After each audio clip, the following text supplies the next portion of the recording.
mengasihi setiap kita yang ada di tempat ini. Kita begitu dikasihi dan begitu berharga baginya.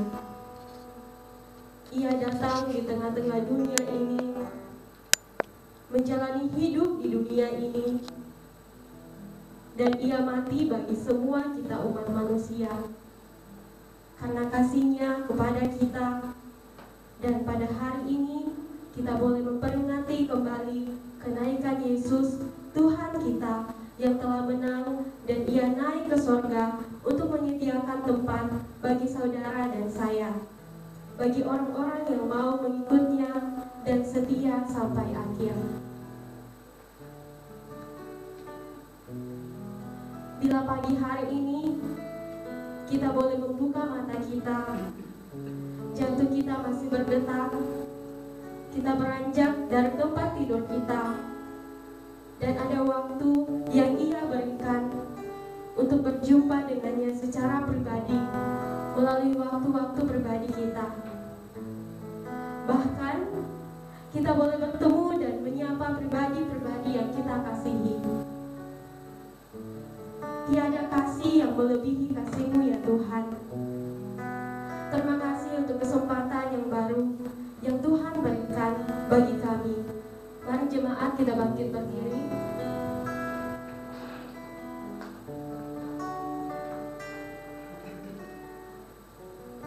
Bila ku buka mataku dan lihat wajah-Mu, ku terkagum. Bila ku lihat hidupku dan karya tangan-Mu, sungguh sangat membuat kami tersanjung akan setiap kasih Tuhan dalam kehidupan kami. Mari saat ini kita bersama-sama menaikkan pujian penyembahan kita. Bila ku buka mataku.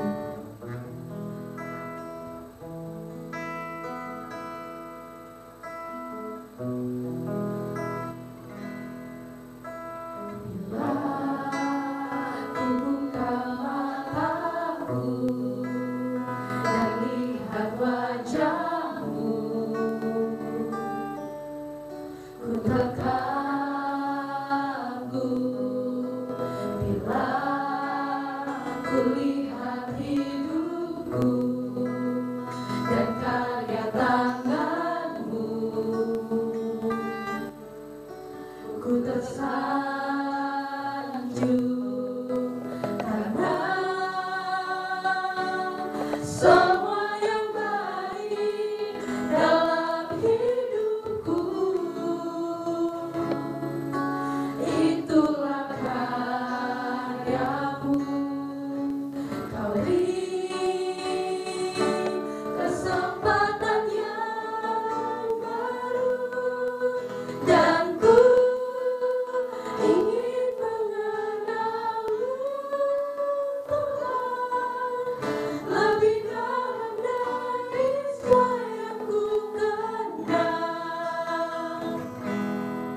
Kami sungguh bersyukur ya Bapa untuk setiap karya-Mu dalam kehidupan kami. Bahkan di pagi hari ini Tuhan, kami boleh ada sebagaimana kami ada di tempat ini Tuhan. Kami bersyukur ya Bapa untuk karya penebusan-Mu. Bahkan Engkau telah naik ya Bapa ke surga untuk menyediakan tempat bagi kami ya Bapa. Terima kasih Bapa untuk kasih dan cinta-Mu dalam kehidupan kami. Ini doa kami Tuhan. Kami mau menyerahkan ibadah kami pada saat ini di dalam nama Tuhan Yesus. Haleluya. Amin. Fotum dan salam. Pertolongan kita dalam ibadah saat ini datangnya dari Allah yang menjadikan langit dan bumi. Kasih karunia dari Allah Bapa kita di dalam persekutuan dengan Roh Kudus menyertai ibadah kita saat ini. Bersama-sama kita katakan amin. Dipersilakan duduk kembali.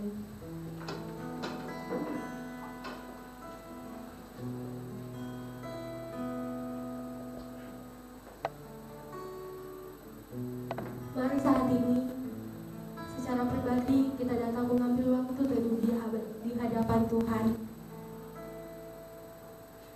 Banyak hal yang Tuhan telah kerjakan dan nyatakan dalam hidup kita. Kita telah ditebus dengan darah yang mahal, sehingga kita dapat datang kepada Tuhan. Meskipun kita tahu bahwa kita adalah manusia yang berdosa, namun karena kasih-Nya yang begitu besar, Ia datang di tengah-tengah dunia yang telah rusak supaya kita diselamatkan. Dan kita bersyukur bahwa karya penebusan Tuhan kita Yesus Kristus telah digenapi sekali untuk selama-lamanya.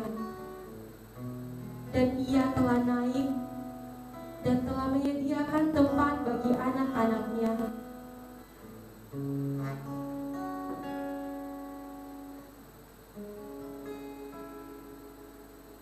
Karya kasih Tuhan ini berlaku bagi semua orang, karena kita semua adalah orang-orang yang berdosa. Karena Allah datang di tengah-tengah dunia ini bukan untuk orang-orang benar, tetapi kepada orang-orang yang berdosa.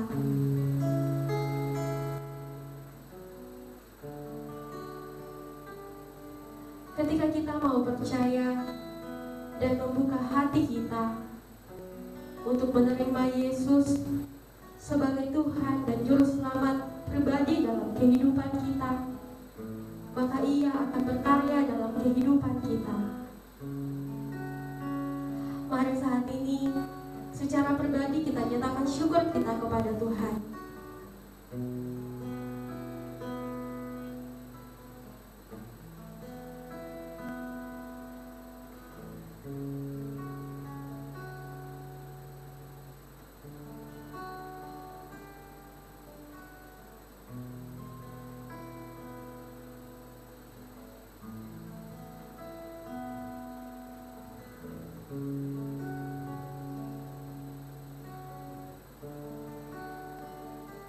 Kita semua masih terus berjuang.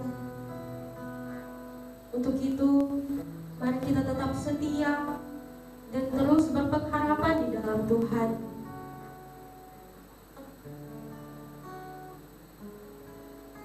Walau dalam dunia ini banyak hal yang terjadi, bahkan yang kita telah lewati, namun kita masih ada sampai detik ini karena perlindungan Tuhan kita.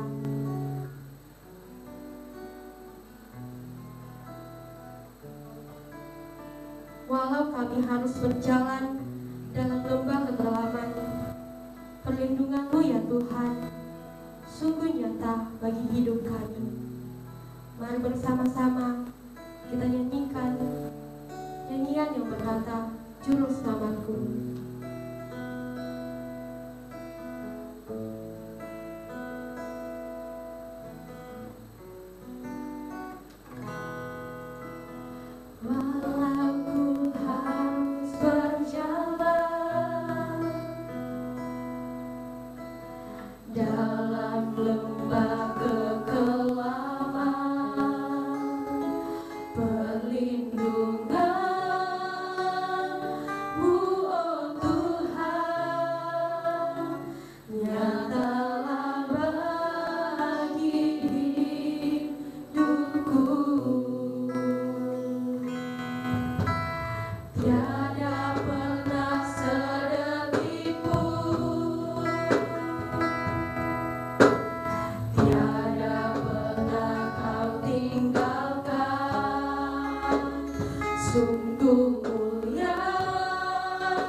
dari itu ya Bapa.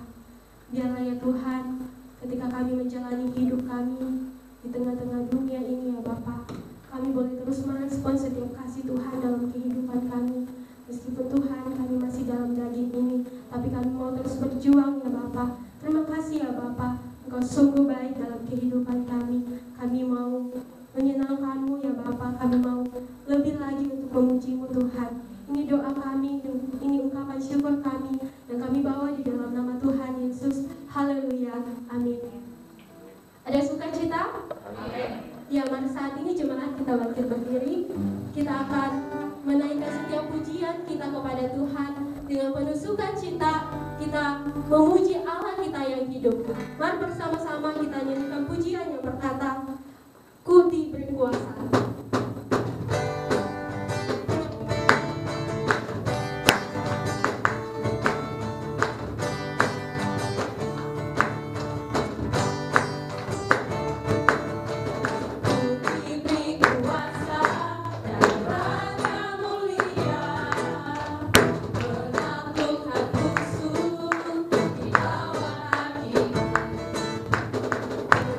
Bye.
Satu-satunya peneduh tak akan malu berikan hidup. Tuhan yang memberi kemenangan bersama kita, di dalam kita. Masuk dalam kemuliaan-Nya yang perlindungan dan pengharapan. Tuhan yang memberi kemenangan bersama kita, di dalam kita. Masuk dalam kemuliaan-Nya yang perlindungan dan pengharapan, yang perlindungan dan pengharapan, yang perlindungan dan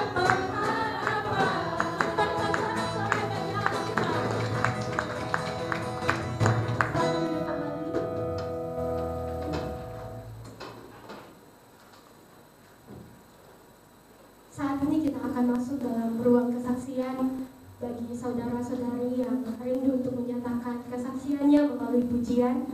Dengan penuh kasih dipersilakan.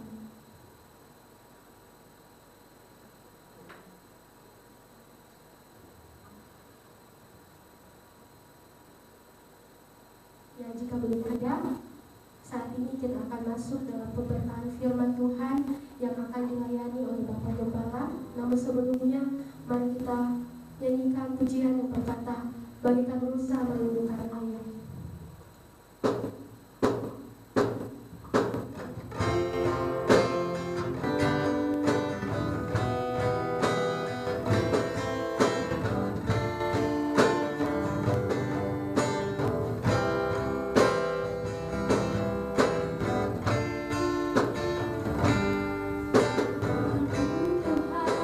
Kekuatan hidupku, sabdamu Tuhan penyejuk jiwaku. Tiada yang lain selain jiwamu, menyejukkan, menyegarkan imanku.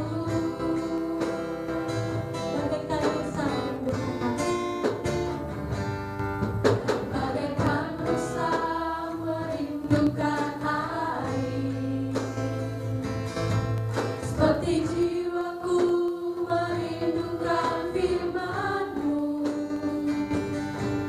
Bersabdalah Tuhan, kami mendengar.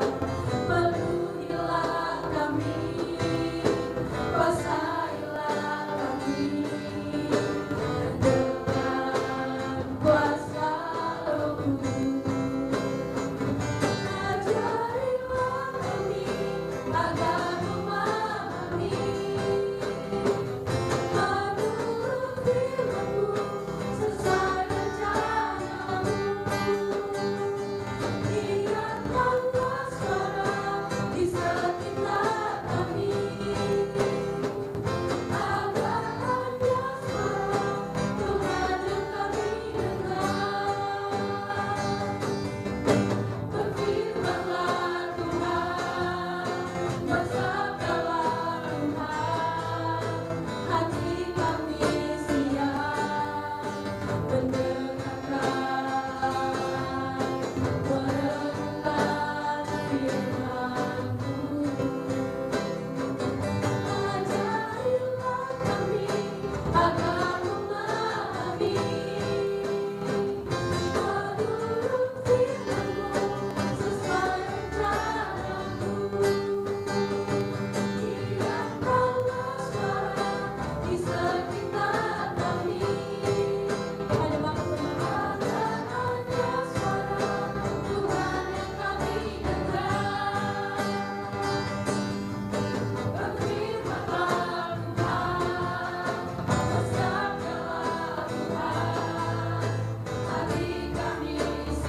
di surga. Inilah kami, anak-anak Tuhan, anak-anak Bapa sendiri, anak-anak Allah di dalam Tuhan kami Yesus Kristus. Hari ini kami boleh memperingati akan terangkatnya Yesus ke surga setelah dalam misi penyelamatan bagi umat manusia sepanjang zaman, yang telah lahir, yang kemudian telah mati di kayu salib. 3 hari kemudian dia bangkit dari kematian, dan setelah bangkit dari kematian 40 hari Tuhan Yesus menampakkan diri dalam berbagai orang, dan bahkan dalam catatan Alkitab sampai 500 orang sekaligus Tuhan Yesus menampakkan diri setelah kebangkitan. Dan hari ini kami memperingati ketika dia hari ini kembali, ia yang dari surga datang ke dalam dunia ini pula, dan dari dunia ini pula dia kembali ke surga. Satu perjalanan yang hanya satu-satunya, satu tokoh ini, yaitu Yesus Kristus, yang adalah Allah Sang Maha Kuasa. Perjalanan dari surga ke bumi, dan dari bumi ini pula dia kembali ke surga. Ini memberikan satu kesempatan bagi kami yang meresponi Yesus sebagai satu-satunya Tuhan dan Juru Selamat. Kami boleh menikmati satu keberkatan tersendiri di dalam iman percaya kami. Saat ini Tuhan kami rindu, kami boleh membaca dan merenungkan firman, urapi kami semua dengan urapan Roh Kudus yang ada dalam diri kami masing-masing. Hamba-Mu yang kepakai, Tuhan siapkan untuk dapat mengajar pengajaran firman saat ini. Dan setiap kami yang juga akan mendengarkan firman Tuhan, Roh Kudus juga mengurapi supaya kami siap untuk mendengarkan pengajaran firman Tuhan. Terpujilah nama Tuhan atas firman-Mu yang akan kami baca dan renungkan, dan kami boleh pulang dari tempat ini dengan berkas-berkas firman Tuhan yang ada dalam kehidupan kami, dan kami rindu kami dapat menjadi pelaku-pelaku firman Tuhan yang setia. Inilah kami Tuhan, anak-anak-Mu siap untuk belajar kebenaran firman Tuhan. Dalam nama Tuhan Yesus kami berdoa ini kepada Bapa di surga. Haleluya. Yang percaya katakan amin.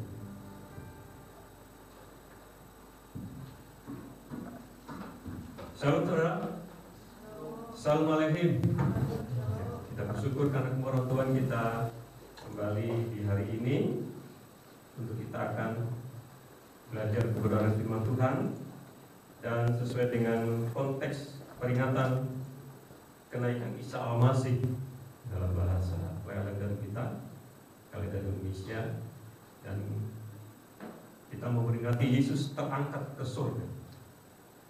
Seperti yang di guru saya sudah sampaikan untuk kop awal, sudah saya kirimkan, ya, dari internet. Aduh, padahal saya sudah kirimkan.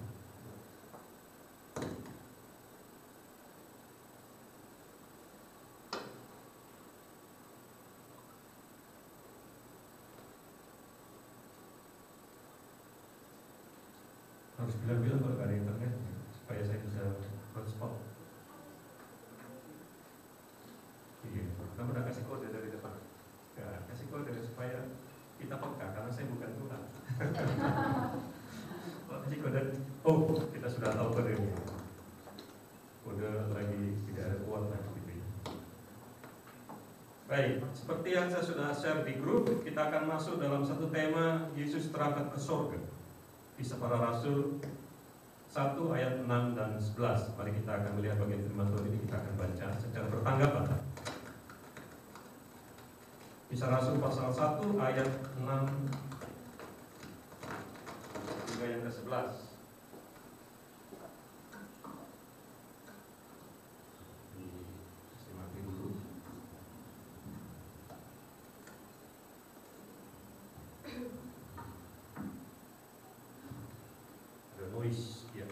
Kita akan melihat firman Tuhan dari pasal Kisah Rasul pasal 1 ayat 6 hingga yang ke-11.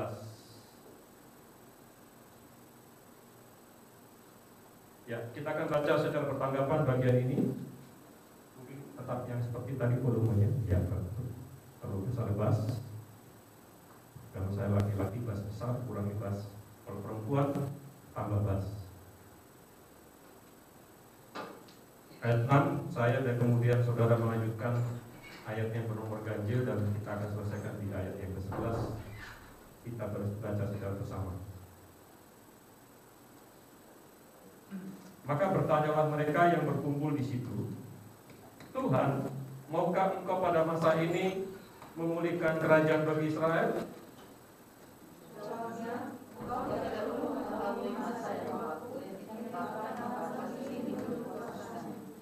Tetapi kamu akan menerima kuasa kalau Roh Kudus turun ke atas kamu, dan kamu akan menjadi saksiku di Yerusalem dan di seluruh Yudea dan Samaria dan sampai ke ujung bumi.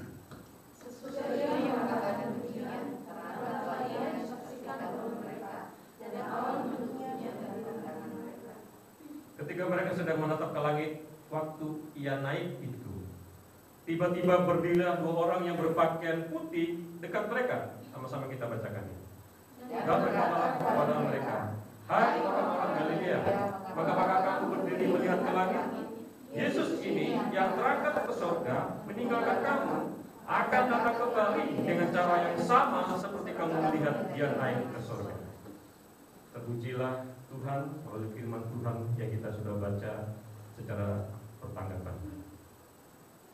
Ya, puji Tuhan.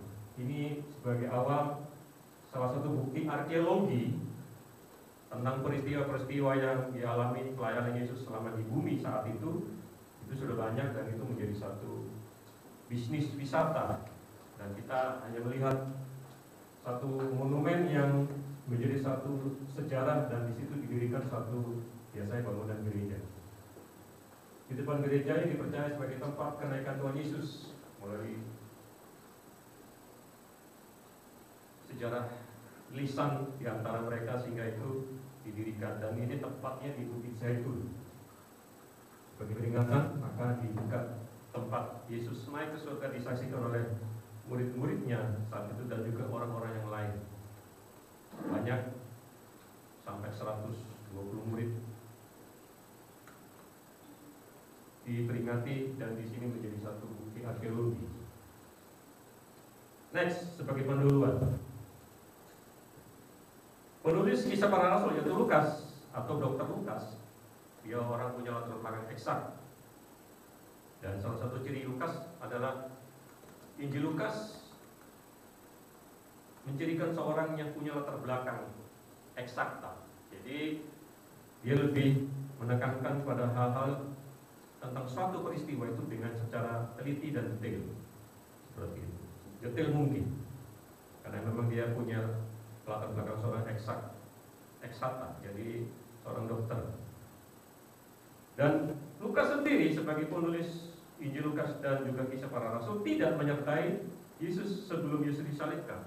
Jadi sebelum dia belum ada, belum terlibat pada saat itu.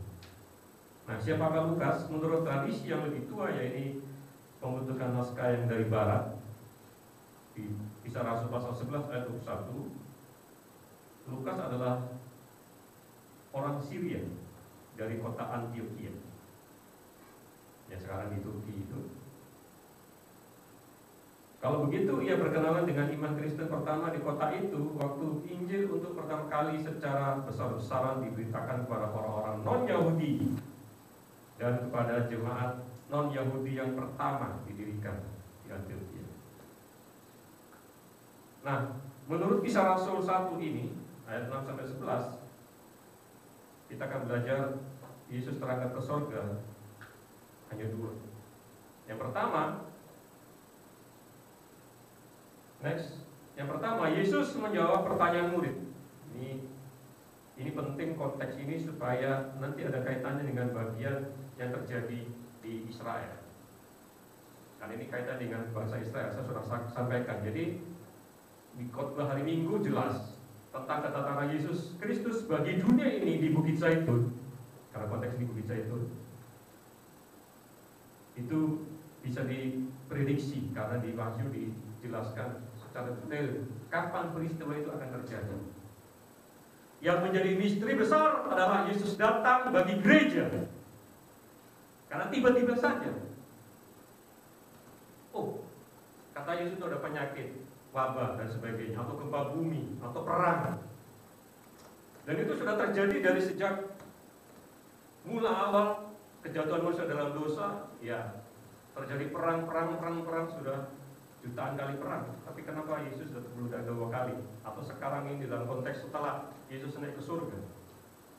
Itulah yang menjadi satu penekanan bagi saya dan saudara. Indikasi pandemik ini bisa saja bisa menjadi satu bagian karena tiba-tiba saja. Karena pandemik 1918 juga begitu dahsyat dampaknya dibandingkan dengan sekarang. Sekarang ini belum ada apa-apanya karena sudah ada teknologi medis yang lebih mendingan daripada tahun 1918.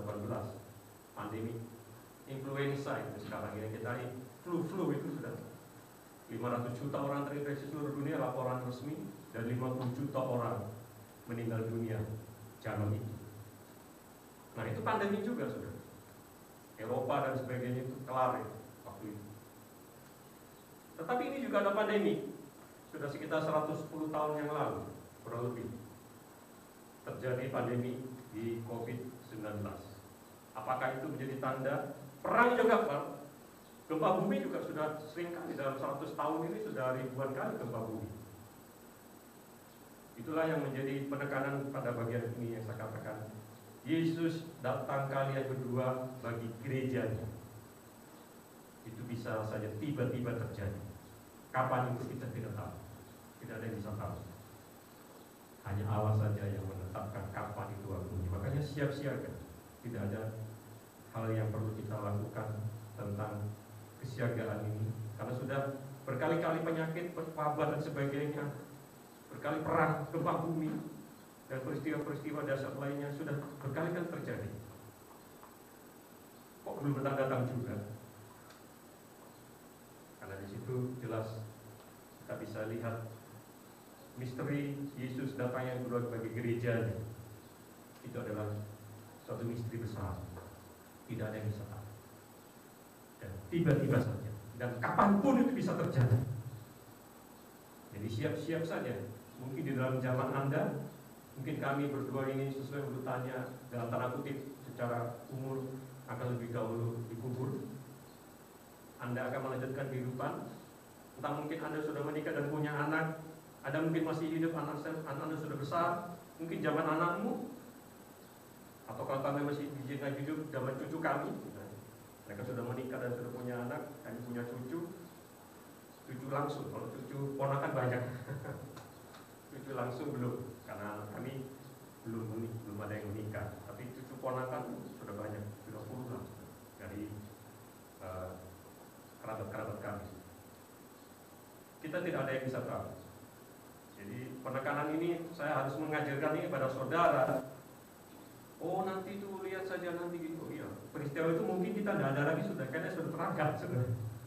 Peristiwa pengangkatan ini yang menjadi bagian yang menjadi misteri yang tidak pernah ada yang orang bisa tahu. Dan bisa saja tiba-tiba terjadi. Dan itu indikasinya sudah saya khotbahkan minggu lalu.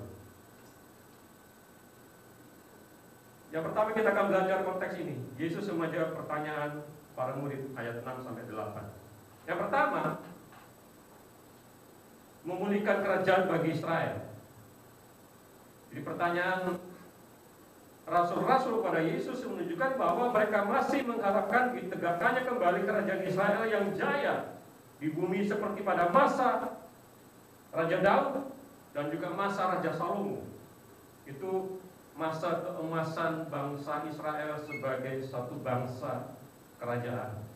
Karena dalam catatan Alkitab, juga dalam catatan-catatan dari di luar Alkitab, yang juga menunjukkan tentang kebesaran seorang yang bernama Daud dan juga seorang yang bernama Salomo. Luar biasa. Bahkan seorang putri dari Ethiopia pun penasaran dengan kepemimpinan Salomo, dengan hikmatnya. Dan dia datang dari Afrika menuju ke Yerusalem. Dan dia sangat tertarik dengan berita orang yang mengatakan ada seorang raja yang besar dan dia sangat berkuasa di daerah di luar dari Israel saat itu. Dan dia penasaran. Dan pembangunan Bait Allah pun sampai keterlibatan di Indonesia. Catatan sejarah, kayu-kayu yang dari Sumatera itu dan juga kayu-kayu gaharu yang dari NTT itu bisa nyampe ke sana dan dari Sumatera dibawa sampai ke sana. Dan itu ada catatan sejarah. Kapur Barus yang di Sumatera bagian utara itu sudah menjadi satu komoditi ekonomi pada zaman itu. Perjalanan orang yang orang katakan sampai terkenal dengan jalur sutra dan sebagainya sudah ada saat itu. Jadi kalau keberadaan tentang konteks Indonesia ketika dalam pembangunan kebesaran seorang Salomo dengan kerajaannya dan Bait Allah yang dia bangun saat itu luar biasa. Dan jadi yang mereka tanyakan di sini bukanlah hanya soal kemerdekaan dari penjajah Romawi saat itu, melainkan apakah bangsa Israel akan punya kuasa besar seperti yang pernah terjadi dalam masa Daud dan Salomo atas negara-negara lain, bangsa-bangsa lain saat itu. Setelah Yesus bangkit dari kematian, Yesus menampakkan diri berulang selama 40 hari. Dalam penanggalan Kristen, hari kenaikan jatuh pada hari yang ke-40 sesudah hari kebangkitan. Ini sebagai catatan penting. Hari ke-40 merupakan hari di mana ia untuk terakhir kali lenyap dari pemandangan murid-muridnya sesudah kebangkitannya, di mana mereka melihat kemuliaan surgawi guru mereka. Yesus berbicara tentang kerajaan Allah. Kedatangan kerajaan Allah terlihat dalam peristiwa-peristiwa kehidupan, di dalam kehidupan, kematian dan kebangkitan Yesus, dan memberitakan fakta-fakta ini dalam tempat hubungannya yang sewajarnya, berarti memberitakan Injil kerajaan Allah. Artinya saudara, di dalam penanggalan tentang hari ini peringatan, ini menjadi peringatan bagi saya dan saudara untuk sungguh-sungguh konteksnya melihat tentang kondisi Israel. Karena berkaitan masalah Israel sebagai bangsa pilihan dalam catatan Alkitab, dikatakan pilihan untuk waktu kapan? Selama-lamanya. Makanya saya sudah singgung minggu lalu, hari Minggu, tolong perhatikan baik-baik. Gereja bukan Israel rohani. Ini yang salah seringkali. Ada banyak gereja mengajarkan pengajaran ini. Bukan. Teori ini muncul, konsep ini waktu Israel digenosidakan oleh Hitler, sehingga muncullah teologi Kristenan saat itu. Oh, Israel sudah tidak ada lagi. Jadi gereja adalah Israel yang rohani. Tiba-tiba muncul lagi gerakan Zionisme. Setelah selesai Perang Dunia Kedua, gerakan Zionisme, orang-orang Yahudi yang menyebar ke seluruh dunia melarikan diri karena dikejar-kejar Hitler dan pemberontakannya. Akhirnya mereka punya gerakan Zionisme, kembali ke Sion, beritanya begitu. Dan terbentuklah negara Israel kembali. Karena mereka kocar-kacir, mereka datang kembali dan mereka mengambil kembali tanah leluhurnya yang sudah ditempati oleh bangsa-bangsa lain atau orang kosong. Jadi mereka ambil tanah itu untuk mereka kemudian melanjutkan kehidupannya, dan bangsa Israel datang kembali untuk ambil lagi tanahnya yang sudah dirampas. Begitu ceritanya, saudara. Dan itu yang harus kita pahami yang terjadi dalam konteks ini. Hal-hal yang berkaitan masalah Israel. Israel ya Israel, gereja ya gereja. Gereja bukan Israel rohani. Mengapa saudara? Kalau katakan firman Tuhan menetapkan dipilih selama-lamanya, Tuhan itu konsisten dengan pilihannya. Walaupun Israel sudah datang kok, ya tetap, karena firman Tuhan dalam kata-kata berjalama dipilih menjadi umat pilihan untuk selama-lamanya. Kata selama-lamanya ini saudara. Tapi Tuhan konsisten dengan pilihan pada Israel. Makanya walaupun kelihatannya menghilang, saya bilang suatu saat pasti akan muncul lagi. Tidak betul. Dalam waktu 1 minggu perang dengan Mesir keok. 1 minggu saja perang dengan Mesir. 1 minggu Mesir angkat tangan, mengaku kalah perang dengan Israel. Karena taktik perang mereka itu luar biasa, sehingga Mesir yang mau menyerang Israel karena merebut tanah di situ, mereka Mereka menganggap merebut tanah saudara-saudara mereka dan mereka memerangi Israel. Tapi dalam waktu 1 minggu perang dengan Mesir, Mesir kalah perang dengan Israel. Itu luar biasa, saudara. Mesir yang begitu besar kekuatannya hanya 1 minggu perang kalah. Strategi perangnya luar biasa. Saudara, hal-hal seperti ini yang perlu kita pahami tentang kejadian-kejadian sekarang ini. Lihat apa yang terjadi di Israel. Itu yang menjadi indikasi siap-siap, pokoknya persiapan. Sesuatu akan terjadi di sana dan sebelum itu terjadi pengangkatan. Indikasinya seperti itu. Kalau sudah ada tanda-tanda kelihatannya akan terjadi pembangunan bait suci, seperti kemegahan Salomo yang pernah dibangun oleh Salomo, siap-siap saja. Tiba-tiba. Dan itu sebelum itu terjadi, saudara, kita sudah mengalami pengangkatan. Makanya di sini berkaitan dengan konteks kerajaan Allah akan ditegakkan melalui Israel itu bagaimana? Dan Yesus memberikan gambaran tentang masalah waktu, tentang penegakan kerajaan Israel saat itu. Next, tidak ada yang tahu waktunya, hanya ditetapkan oleh Bapa. Jadi menjawab pertanyaan mengenai kerajaan, Yesus menjawab, engkau tidak perlu mengetahui masa dan waktu yang ditetapkan Bapa sendiri menurut kuasanya. Artinya Allah tidak mengizinkan kalian murid-murid untuk mengetahui masa, berarti waktu menurut urutannya. Ada masa 1, masa 2, masa 3, masa 4, masa ini, masa 1 apa, masa 2, 3 apa. Tentang masa dan waktunya nggak perlu kalian tahu. Tentang urut-urutannya bagaimana. Sedangkan bicara tentang waktu, itu berkaitan dengan jangka waktu tertentu. Sewaktu suatu peristiwa terjadi tentang kapan Allah memulihkan kerajaan bagi Israel. Hanya Bapalah yang mempunyai hak itu, yaitu menentukan kapan hal itu akan terjadi. Saudara, kalau dalam konteks ini, kapan kira-kira Allah menegakkan kerajaan bagi Israel? Kerajaan 1000 tahun. Di situ waktunya sih sebenarnya. Menegakkan kerajaan Israel. Karena ketika peristiwa tribulasi 7 tahun kesengsaraan itu, mereka berpikir itulah Allah menegakkan kerajaan Israel.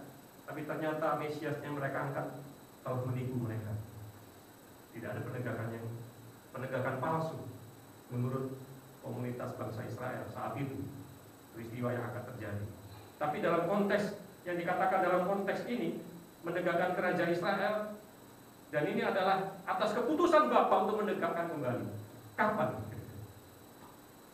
Saya punya asumsi ketika kerajaan 1000 tahun. Kali situ juga kita akan bersama-sama gereja dan kerajaan Israel, orang-orang Israel akan dipersatukan dalam kerajaan 1000 tahun. Karena Israel beda, gereja beda. Israel tidak sama dengan gereja, gereja tidak sama dengan Israel. Ini sebagai penegasan supaya kita mengerti Alkitab secara benar. Makanya masalah urusan nanti dengan Israel itu urusan dengan Tuhan. Penegakan kerajaan ini kapan dilakukan Tuhan dan ditetapkan oleh Bapa. Saya punya asumsi di kerajaan 1000 tahun. Dan belum akan terjadi di pengangkatan, mereka tertinggal. Masuk masa tribulasi 7 tahun kesengsaraan, mereka gonjang-ganjing, merasa pertama mungkin sudah ini waktunya untuk menegakkan kerajaan Israel. Tapi ternyata mereka salah skenario. Karena mereka menskenariokan mereka punya kerajaan sendiri, bukan ditentukan oleh Bapa, bukan ditentukan oleh Allah sendiri. Jadi pemulihan kerajaan Israel, saya punya asumsi di kerajaan 1000 tahun bersama-sama dengan gereja, di mana kerajaan Israel dan gereja akan menyatu di dalam konteks Yesus sebagai Raja. Dan mereka akan menyaksikan. Kenapa? Karena saat terakhir sebelum masa tribulasi, mereka akan berteriak memanggil Yesus. Karena ternyata mereka telah ditipu oleh Mesias yang di awal.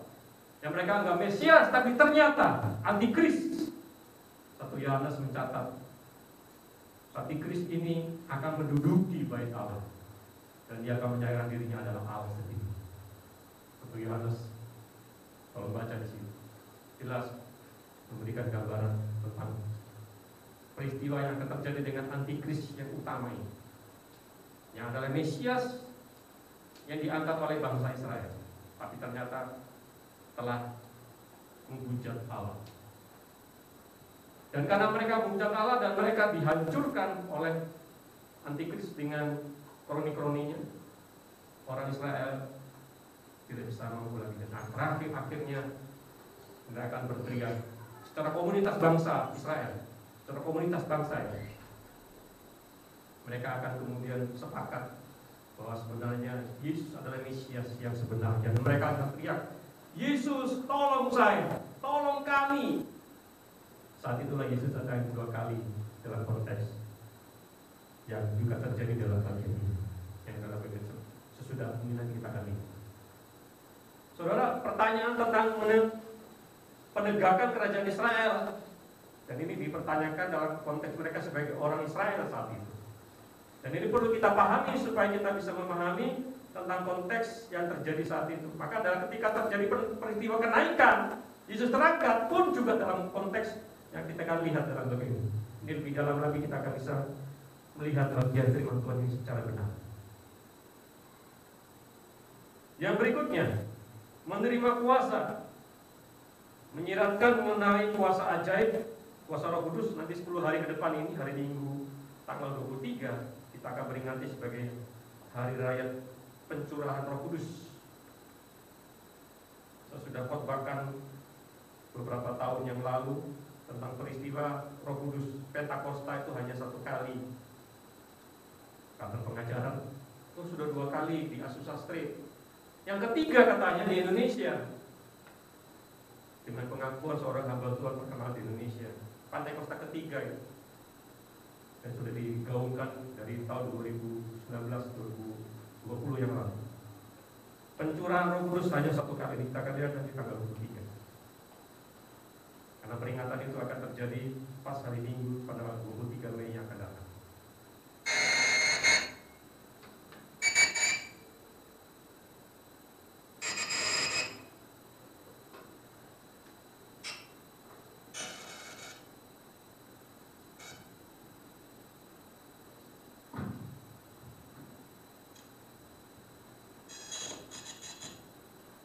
Ya.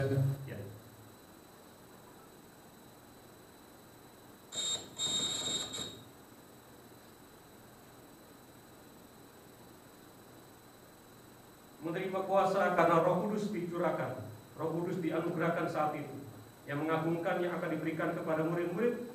Dengan kuasa itu mereka akan mampu melakukan karunia Roh untuk pelayanan. Mereka akan menjadi saksi mulai dari Yerusalem sampai ke Yudea, Samaria, dan sampai ke ujung bumi, sampai tempat atau negara-negara lain yang jauh, dan bahkan sampai ke seluruh penjuru dunia. Dan inilah yang akan kita lihat nanti konteksnya di hari raya Pentakosta. Pentakos, hari yang ke-50 sejak kebangkitan.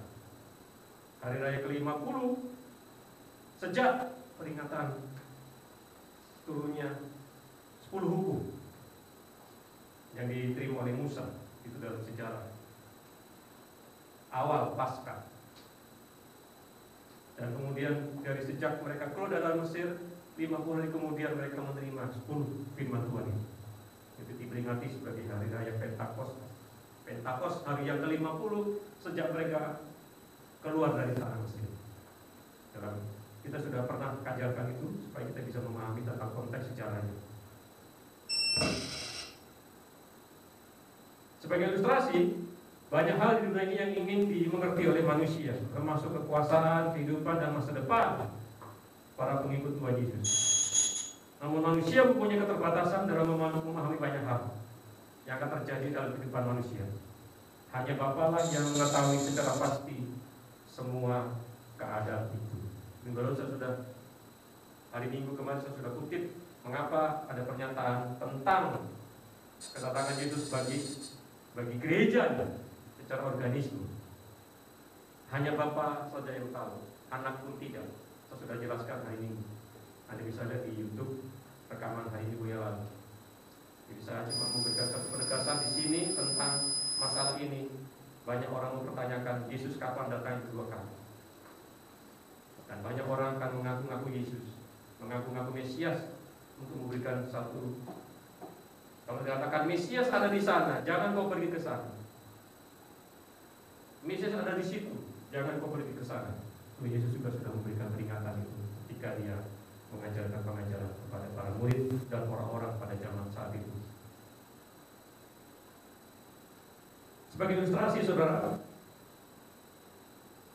dalam bagian ini aplikasinya, next.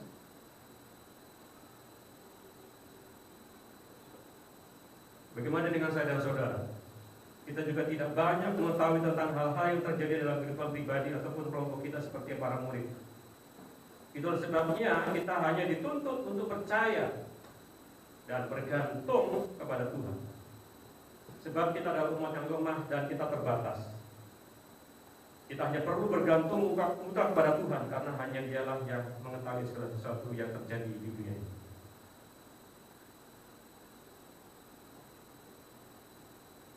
Kita harus menyadari itu, saudara. Makanya kalau ada yang berani memprediksikan Yesus datang yang kedua kali bagi gerejanya, itu pasti penyesatan, saudara. Karena kita tahu kita terbatas, kita lemah. Kita bergantung dan percaya kepada Tuhan dan siap siaga. Tidak ada kata lain. Yesus datang kedua kali bagi gerejanya, bagi umat pilihannya sendiri. Itu misteri besar dan kita tidak tahu kapan terjadi. Tiba-tiba saja. Itu yang pertama. Konteks ini bicara tentang konteks kerajaan Israel. Makanya sejarah gereja tidak pernah lepas dari namanya kerajaan Israel, bangsa Israel. Karena Mesias muncul dari Israel. Bicara tentang suku dari Israel. Dan itu menjadi satu kesempatan bahwa Israel akan muncul Mesias bagi orang Yahudi. Dan Mesias ini juga yang akan menjadi juru selamat bagi orang-orang non-Yahudi. Bagi saya dan saudara, Yesus bukan Mesias, bukan. Mesias itu konteks bahasa, konteksnya orang Israel. Bagi saya dan saudara, Yesus adalah juru selamat. Karena kita bukan orang Yahudi, maka konteks kita bukan dalam konsep Mesias. Mesias itu konsepnya orang Yahudi.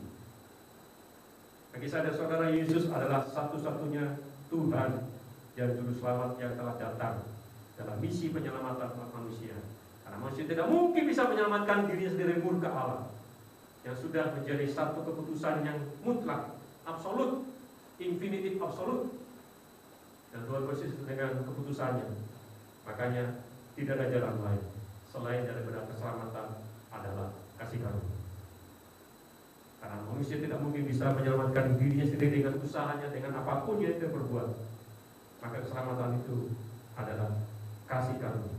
Satu-satunya jalan manusia bisa kembali ke dalam pangkuan Bapa yang benar, kepada Allah yang benar ini, adalah satu-satunya solusi adalah keselamatan hanya dapat dilakukan dengan kasih karunia. Tidak ada cara lain. Respon saya dan saudara itulah yang menjadi bagian penting di dalam kasih karunia. Apa responmu? Itu yang menjadi bagian. Karena keselamatan adalah sinergis. Ini catatan penting. Alkitab jelas bukti-bukti juga banyak hal. Keselamatan adalah satu sinergisme, bukan monergisme. Bagian saya dan saudara adalah respon pilihan bebas kita untuk memilih bebas. Responmu apa terhadap kasih karunia keselamatan ini? Itu bahasa yang benar dalam konteks Alkitab. Karena banyak pengajaran yang keliru. Konsep pilihan adalah ya terserah Tuhan, dia mau pilih siapa untuk diselamatkan dan dipilih siapa lagi yang untuk dibinasakan Tuhan. Waduh, itu pengajaran monergisme, saudara. Keselamatan bukan monergisme. Itu haknya Tuhan, tinggal pilih heaven, heaven, hell, hell, heaven, heaven, hell, hell, heaven, heaven, hell, hell. Begitu Tuhan modelnya. Bukan seperti itu. Model satu bagian penting yang dilakukan manusia adalah apa responmu terhadap pribadi Tuhan Yesus. Apakah kau menerima Dia sebagai satu-satunya Tuhan dan Juru Selamat? Responmu apa? Pilihanmu apa? Itulah sinergisme, saudara. Catatan Alkitab jelas. Saya sudah sering sampaikan ilustrasi dalam Yesus sendiri memberikan gambaran tentang bagaimana seorang raja akan mengadakan perjamuan kawin anaknya. Gambaran hal kerajaan sorga. Hal kerajaan sorga. Seperti seorang raja yang mengadakan pesta kawin anaknya. Diceritakan semua. Responnya orang yang diundang itu bagaimana? Menolak, membunuh para nabi, bahwa istilahnya pelayan-pelayan raja itu. Dan kemudian grup yang kedua, undang semua orang di pinggir-pinggir jalan, di persimpangan orang-orang jahat dan orang yang baik. Dan ketika diundang, mereka meresponi undangan raja itu dan mereka datang. Dan yang datang ini, respon ini ada dua kelompok. Yang pertama, mereka menghargai undangan itu dengan berbaju pesta. Mereka orang-orang jahat dan orang yang baik yang diundang, mereka mau datang dengan berbaju pesta. Tetapi ada juga yang datang dalam undangan itu yang tidak berbaju pesta. Ini menarik, saudara. Responnya orang yang diundang, yang dipanggil, makanya dikatakan yang terakhir, banyak yang dipanggil, sedikit yang dipilih. Siapa yang dipilih? Yaitu meresponi anugerah keselamatan dengan benar. Yang tidak meresponi anugerah keselamatan dengan benar mendapatkan bagian di dalam bagian ratap dan kertak gigi. Saudara, itu Yesus sendiri memberikan perumpamaan seperti itu. Responmu apa? Itu yang menjadi bagian penting untuk kita lihat dalam bagian ini. Oleh karena itu, saudara, nyatakan kebenaran itu kepada setiap orang yang Anda temui. Kristen belum tentu masuk surga. Iya. Alkitab jelas memberikan gambaran dua macam orang Kristen. Kamu Kristen palsu atau Kristen sejati. Kristen palsu mungkin Kristen karena keturunan dan moyangmu Kristen, orang tuamu Kristen sehingga menjadi Kristen. Atau kamu tradisi dalam lingkungan, dibesarkan dalam lingkungan Kristen sehingga kamu menjadi Kristen. Dan itu tidak bisa menjamin Anda mendapatkan kehidupan kekal. Dan atau bahkan orang tuamu hamba Tuhan sekalipun. Karena banyak juga anak hamba Tuhan yang kacau hidupnya, tidak menentukan. Tapi yang menentukan saja orang Kristen yang lain, orang Kristen yang terus bertumbuh, mau berjuang, mau berubah dan mau diubahkan untuk menjadi manusia baru. Dalam cara berpikir, dalam cara memahami secara hati, dan cara berlaku ketika kita menjadi orang-orang yang di dalam Kristus. Saya termotivasi, makanya setiap hari saya kalau membuat status di WA, jangan lupa berbuat baik hari ini. Apakah Anda sudah berbuat baik hari ini? Itu akan terus saya lakukan karena itu penting. Sebagai bentuk bahwa Anda dan saya meresponi yang benar, kita menjadi manusia baru. Dalam konsep semua kebenaran kebaikan itu yang kita kerjakan. Bukan lagi kejahatan, bukan lagi dosa, bukan lagi hal-hal yang jelek, bukan hal-hal yang negatif, tapi hal-hal kebenaran, kebaikan, dan positif dalam tindakan kita, pikiran, pemahaman kita, bahkan apa yang kita lakukan. Soalnya ini penting, karena dalam konsep pelayanan kita, karena kita memang bukan lagi di bawah hukum Taurat, kita ada dalam hukum kasih karunia. Gereja hukum kasih karunia, Israel hukum Taurat. Jadi beda, saudara. Jadi kita bisa lihat dalam bagian ini, memang kita akan lihat peristiwa ini memang dalam dua hal, yaitu Yesus terangkat naik ke surga bagi orang Kristen, Yesus terangkat ke surga bagi orang Yahudi dalam komunitas Yahudi, bangsa sebagai bangsa. Karena banyak sekarang orang Yahudi secara pribadi yang menjadi orang Kristen, banyak. Tapi dalam konteks ini kita bicara orang Yahudi secara bangsa, secara komunitas bangsa. Dan itu akan ditegakkan di dalam bagian ini. Hal yang kedua, Yesus terangkat ke surga. ayat 9 sampai yang 11 yang kita sudah baca tadi. Dan peristiwa ini disaksikan oleh para murid. Terangkatlah ia, disaksikan oleh mereka. Kata terangkat memakai bahasa Yunani eperti, sesuatu yang terangkat ke atas, seperti dalam konteks bahasa Yunani, dalam dunia Yunani itu seperti seorang nelayan yang sedang memasang layar. Itu dinaikkan dan ditarik dari bawah, tergulung, kemudian tarik dengan diam dan akhirnya naik ke atas dan kemudian mengembang layar itu. Ini kata yang dipakai di dalam konteks dunia Yunani karena memakai bahasa Yunani. Terangkat menjelaskan bahwa Allah yang membuat atau menyebabkan dia naik ke surga. Ini kata terangkat. Para murid melihat dalam satu jangka waktu tertentu, bukan hanya sekilas. Jadi waktu Yesus terangkat ketika di Bukit Zaitun, ayat 12 memberikan penegasan. Peristiwa itu terjadi di mana? Ayat 12 di Bukit Zaitun. Ketika dia terangkat, saudara, bukan secepat sekali, bukan dalam sekilas atau sekejap saja, bukan. Tapi perlahan-lahan melihat dalam konteks ini menjadi pengertian dalam jangka waktu tertentu. Pelan-pelan sampai terus sampai sudah tidak kelihatan dan sampai titik mungkin di atas di awan itu, dan kemudian di atas awan itu kemudian menembus awan yang ada di atas dan sudah tidak kelihatan lagi.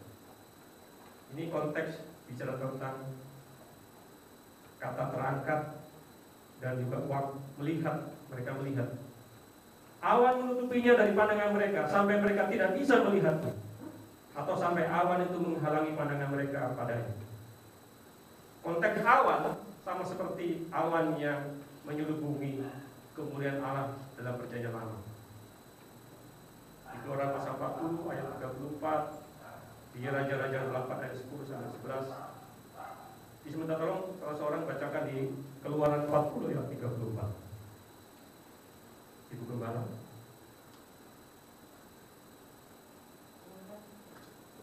Keluaran pasal 40 ayat 34. Pasal yang terakhir di kitab Keluaran. Lalu awan itu menutup kemah pertemuan dan kemuliaan Tuhan memenuhi kemah suci.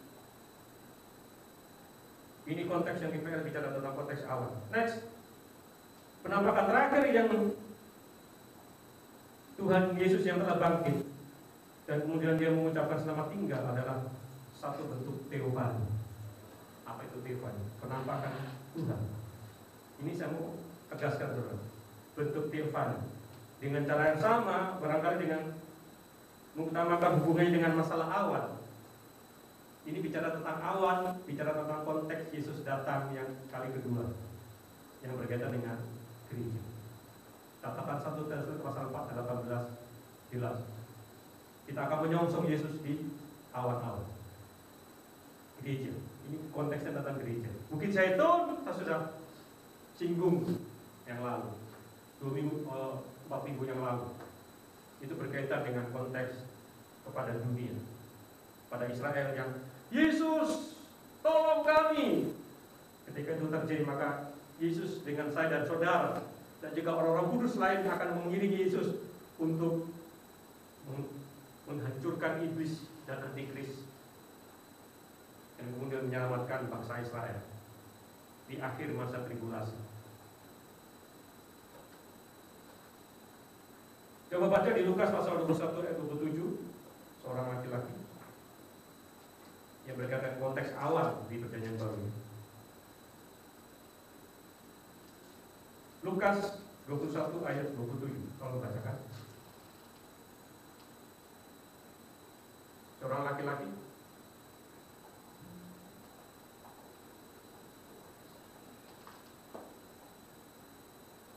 Lukas 21 ayat 27. Silakan. Yang merasa laki-laki. Ya, Yang merasa tadi. Lukas 21 ayat 27. Pada waktu itu orang akan melihat Anak Manusia datang dalam awan dengan segala kekuasaan dan kemuliaannya. Ya, ini bicara tentang konteks awan. Nanti kita akan melihat Yesus di awan-awan. Dan itulah sebagai tanda Dia datang untuk menyebut saya dan saudara sebagai saleh-saleh, sebagai milik, sebagai gereja secara organisme. Dan ini ada konteksnya, berkaitan dengan konteks ini.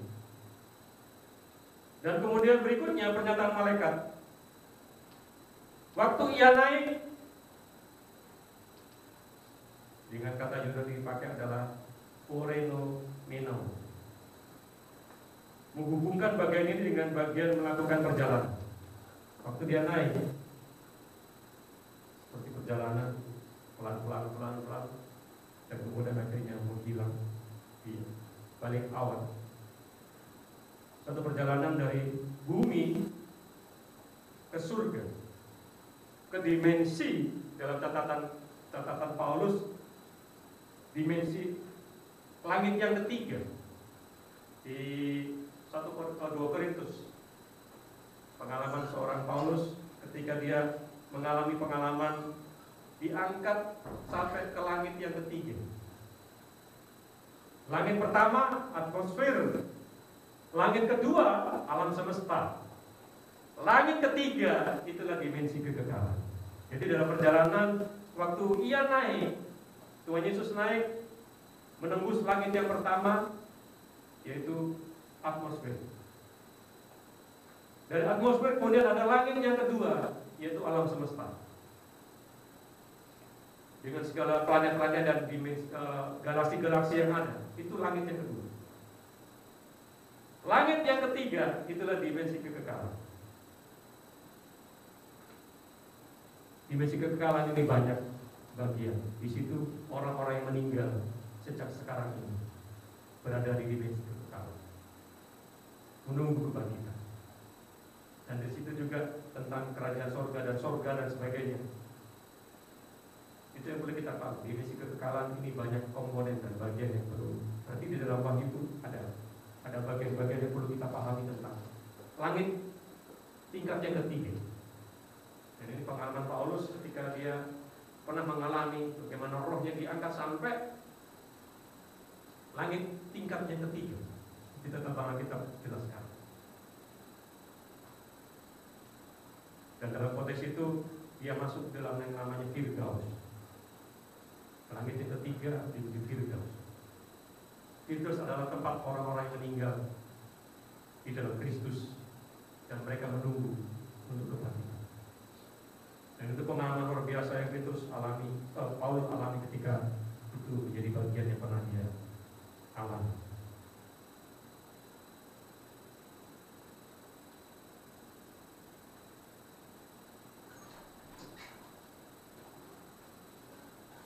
Sebelumnya tentang hadirnya tokoh lain dalam peristiwa itu, yaitu dua orang yang berpakaian putih dan berkata, "Hai orang-orang Galilea."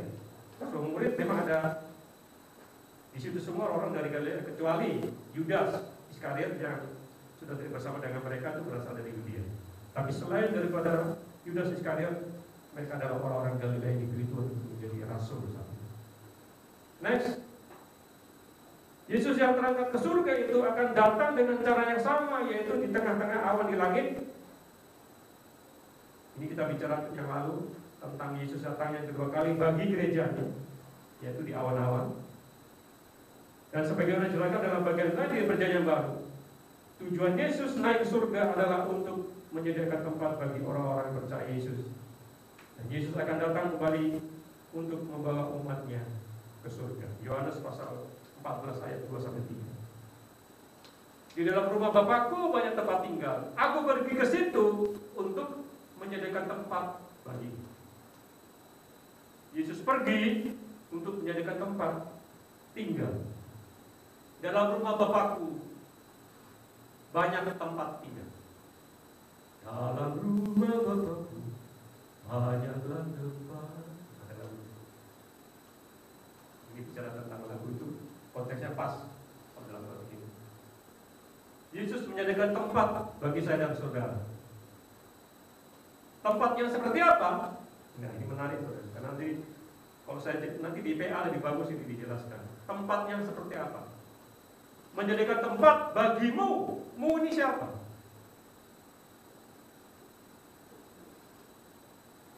Nanti dalam konteks ini kita di Wahyu itu masih ada konteks yang bisa dijelaskan nanti. Dalam konteks ini yang berkaitan dengan masalah tempat tinggal.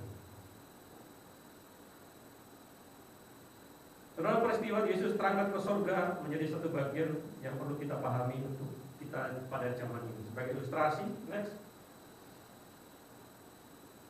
Sebagai orang yang percaya kepada Yesus, banyak orang meyakini bahwa kenaikan Yesus ke surga selain menyediakan tempat bagi orang percaya dan akan datang menyebut pengikutnya, Yesus juga akan menjadi penguasa atas alam semesta, menjadi kepala gereja, menjadi pembela orang-orang percaya di hadapan Bapa. Dan sebagai aplikasinya, bagaimana dengan saudara-saudara?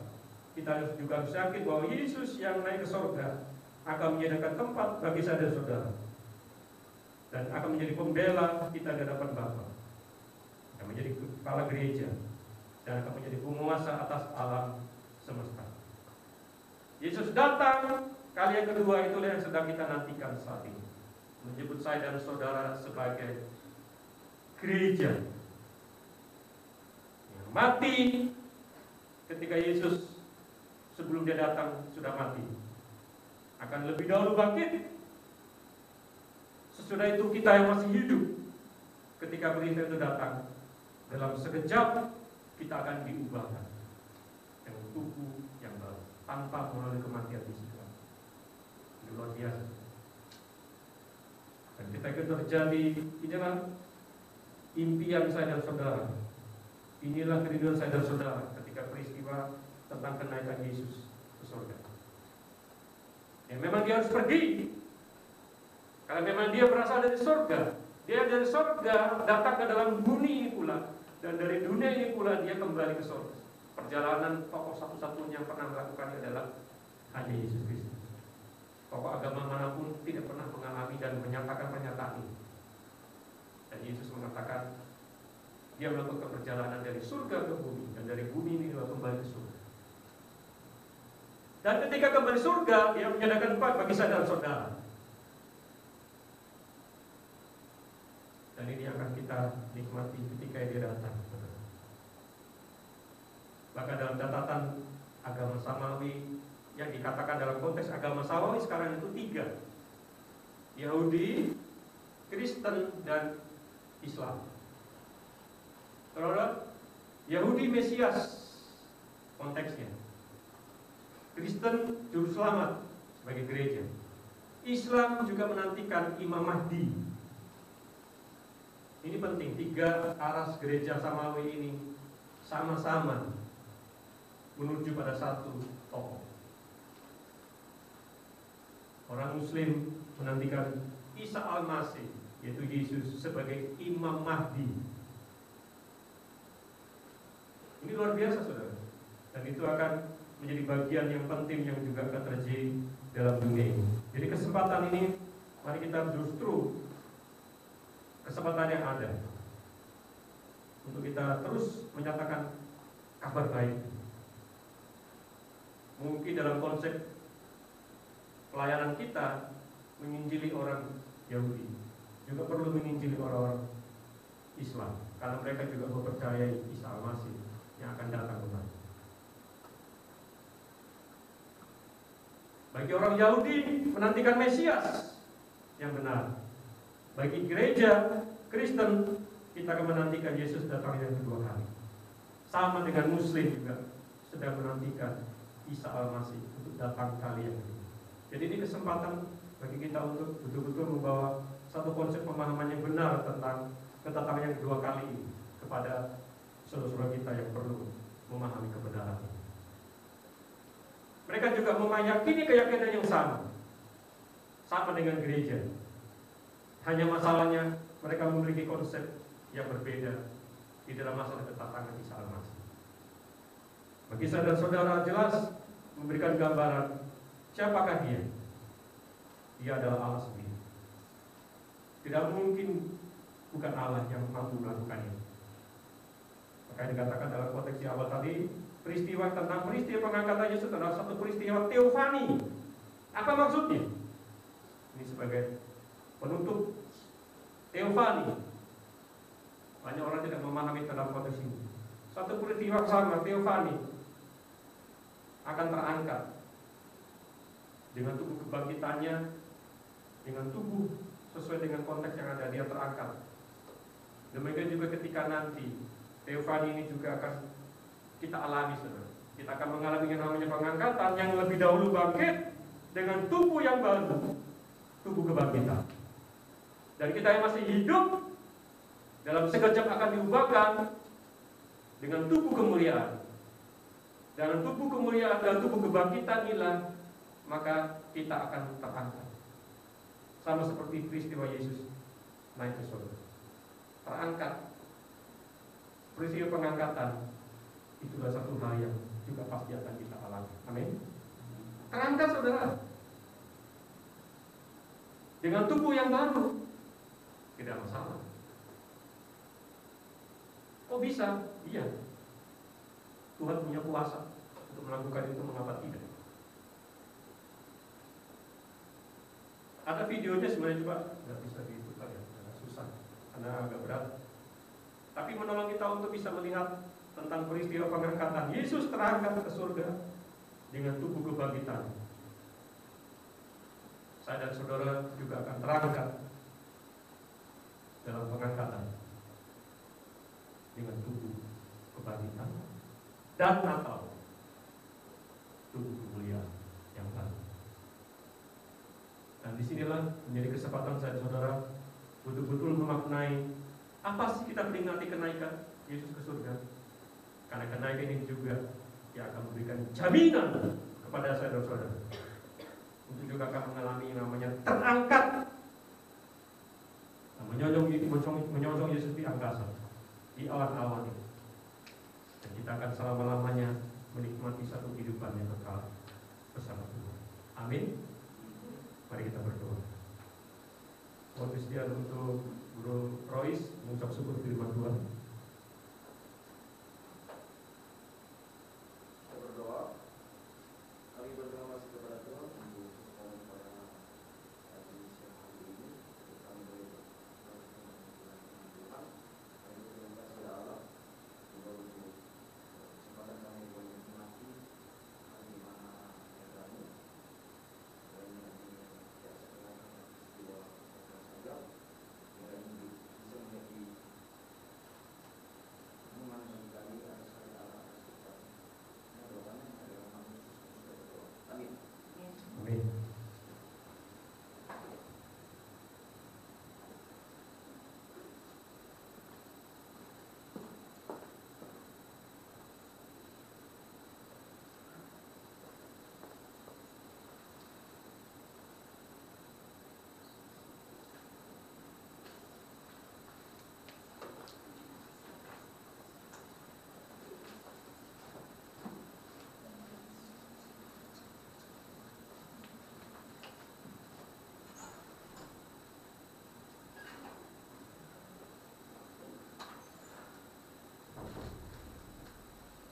Ada sukacita ketika kita boleh kembali disegarkan oleh kebenaran firman Tuhan pada saat ini.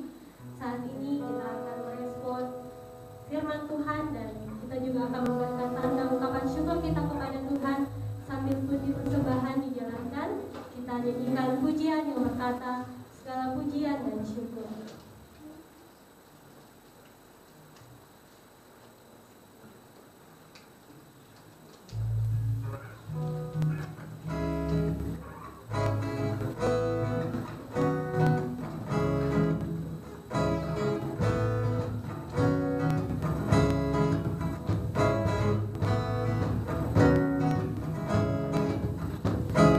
Yang begitu besar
Mari kembali kita satu dalam doa.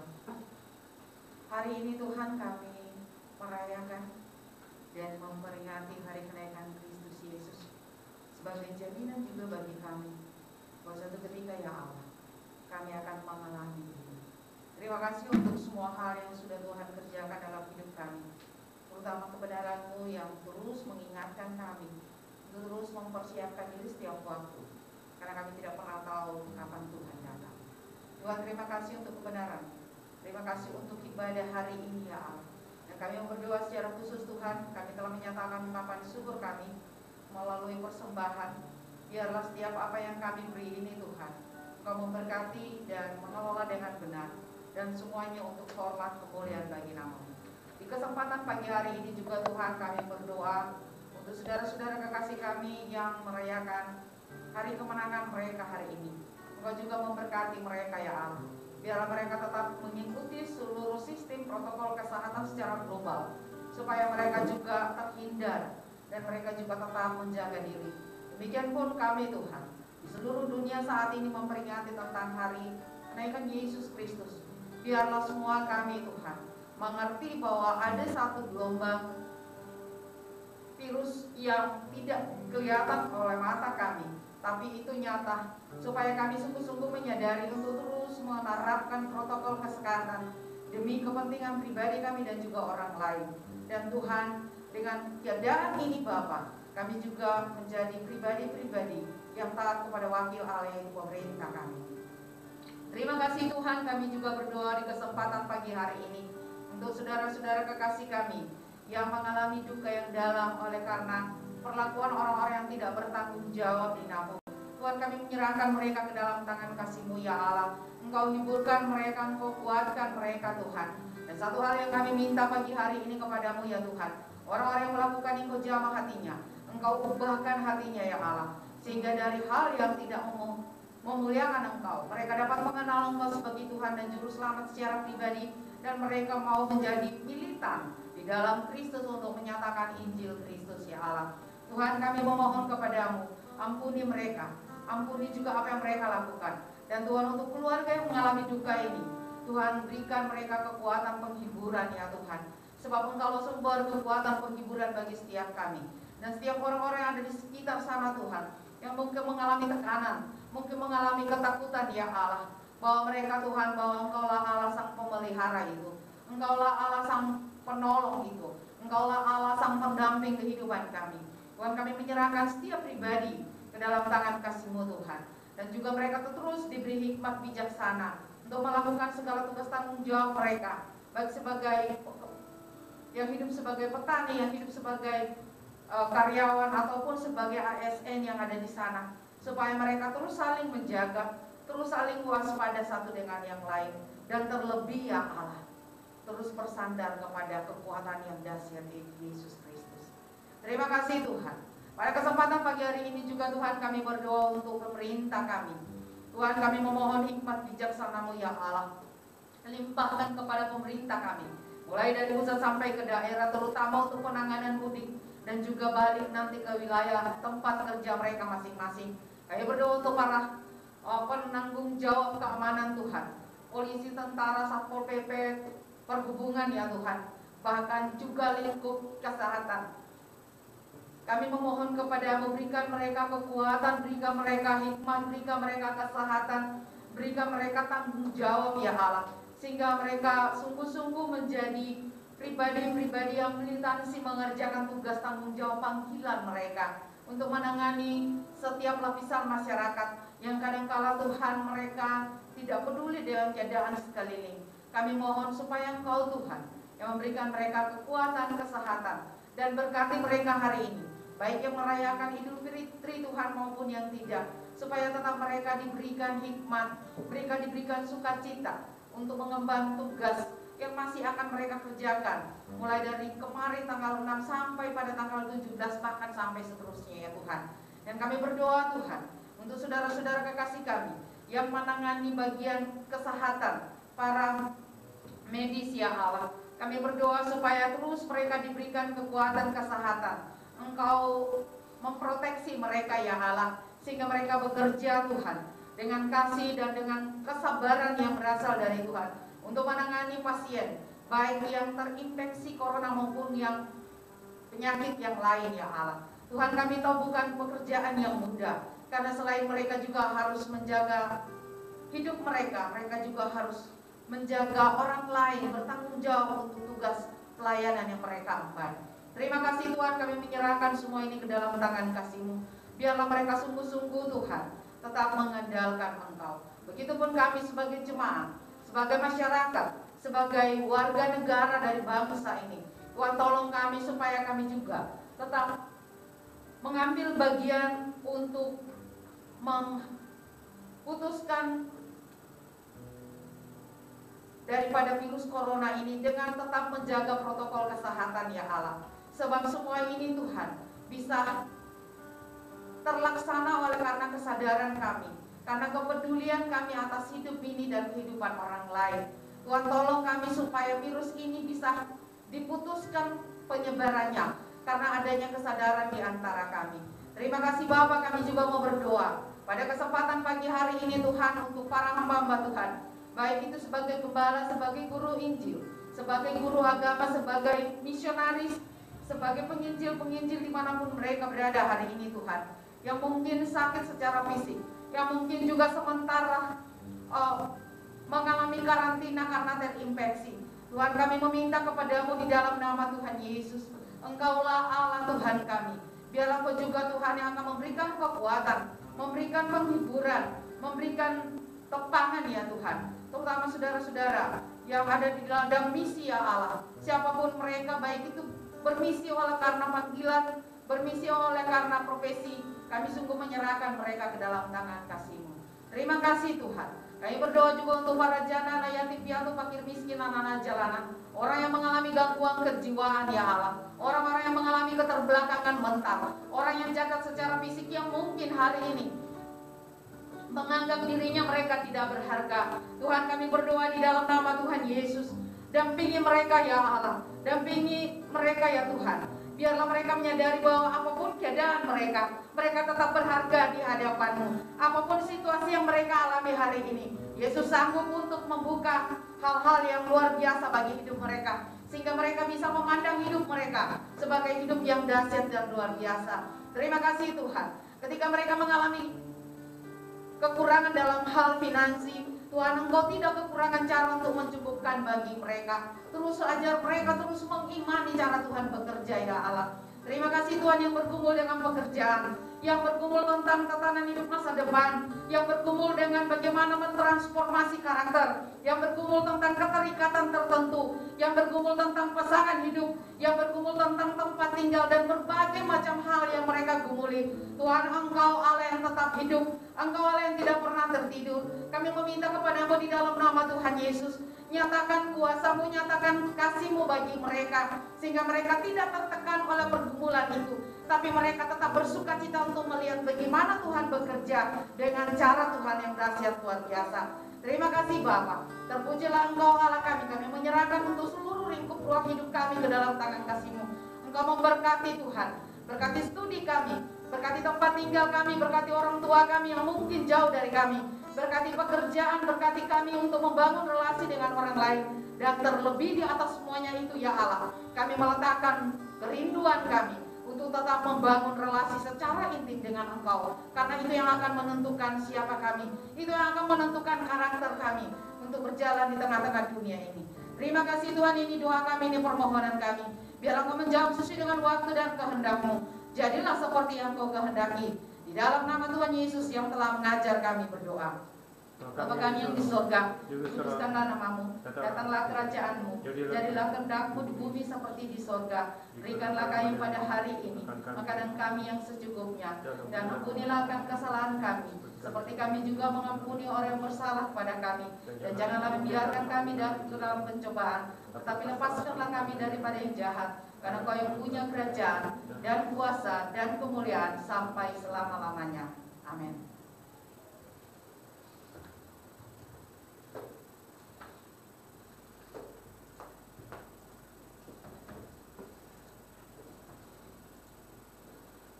Saat ini kita akan menutup ibadah kita. Mari jemaat kita bangkit berdiri. kita mendengarkan hukum kasih yang terdapat dalam Matius pasal 22 ayatnya yang ke-37 sampai ayatnya yang ke-40. Firman Tuhan demikian. Jawab Yesus kepadanya, kasihilah Tuhan Allahmu dengan segenap hatimu dan dengan segenap jiwamu dan dengan segenap akal budimu. Itulah hukum yang terutama dan yang pertama. Dan hukum yang kedua yang sama dengan itu ialah kasihilah sesamamu manusia seperti dirimu sendiri. Pada kedua hukum inilah tergantung seluruh hukum Taurat dan kitab para nabi. Amin. Kita akan menutup ibadah kita. Mari kita mengangkat pujian yang berkata, kami memuji kebesaran-Mu.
Bapa di surga, inilah kami anak-anak Bapa, anak-anak Allah sendiri.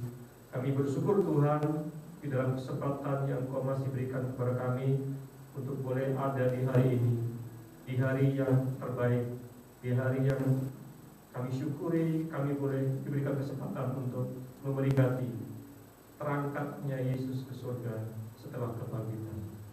Tuhan, kami bersyukur bila apa yang kami sudah lalui dalam kebersamaan kami, dalam persekutuan kami saat ini. Kami bersyukur karena kemurahan Tuhan menyatakan sehingga kami boleh menikmati berkat-berkat rohani yang Kau nyatakan dalam kehidupan kami di dalam ibadah ini. Terima kasih Tuhan, kami kembalikan segala pujian, hormat dan kemuliaan hanya bagi nama Tuhan Yesus yang kami agungkan dalam ibadah kami saat ini. Dan kami akan pulang bersama-sama. Tuhan, Kau menyertai dalam kehidupan kami sebagai seorang siswa, sebagai seorang mahasiswa, sebagai seorang pekerja, sebagai seorang ibu rumah tangga, atau sebagai kepala rumah tangga. Tuhan, Kamu berkati sehingga dalam kehidupan kami yang Tuhan masih anugerahkan ini, kami boleh mengisinya menjadi orang-orang Kristen yang sejati. Kami boleh mengisinya menjadi orang yang terus berjuang untuk kami menjadi orang-orang Kristen yang dewasa rohani. Terima kasih Tuhan, terpujilah nama-Mu. Dan kami akan pulang bersama-sama dan kami akan menerima berkat yang dari Tuhan. Tuhan memberkati dan melindungi Engkau. Tuhan menyinari Engkau dengan wajah-Nya dan memberi kita kasih karunia. Dan Tuhan mengajarkan wajah-Nya kepadamu dan memberi Engkau damai sejahtera. Dalam nama Bapa, Anak dan Roh Kudus. Haleluya, haleluya. Yang percaya katakan amin. Kita pujikan doksologi.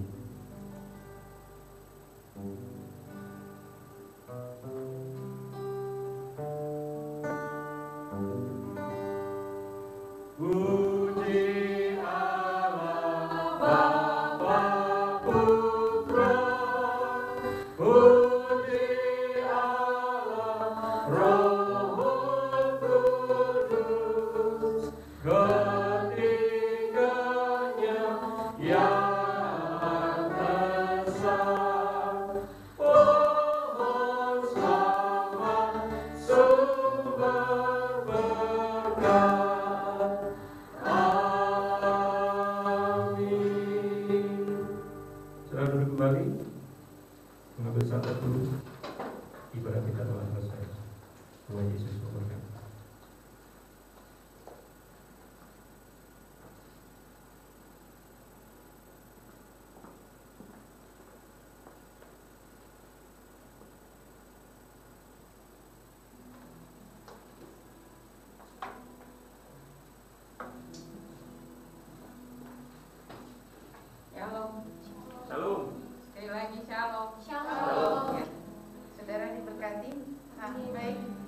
ini tidak ada pengumuman, yang ada itu pembagian konsumsi. Jadi yang tadi kelapa gading blok F8 tidak usah ambil dulu ya, biar double semuanya. Oke, sebelum kita menikmati berkat Tuhan, mari kita berdoa. Terima kasih kami akan menikmati berkat-Mu ya Allah. Jika rohani kami sudah diisi, maka bagian yang berikut adalah jasmani kami. Sebelum kami menikmati, Engkau memberkati menjadi kekuatan baru bagi tubuh jiwa roh kami, dan Engkau membersihkan dengan kuasa-Mu, sehingga sungguh-sungguh menjadi makanan yang bisa memberi kami nutrisi yang baru. Di dalam nama Tuhan Yesus kami menyambut berkat-Mu. Amin. Oke, baik. Sambil menunggu itu, undangan untuk, terima kasih untuk sekretaris yang bekerja, undangan untuk pentabisan. Sekali lagi saya umumkan, jangan sampai salah jadwal. Jadi pentabisan itu tanggal 23 jam 11 siang. Nah, jadi biasanya kita nggak punya asyir. Jadi saya sangat berharap hidup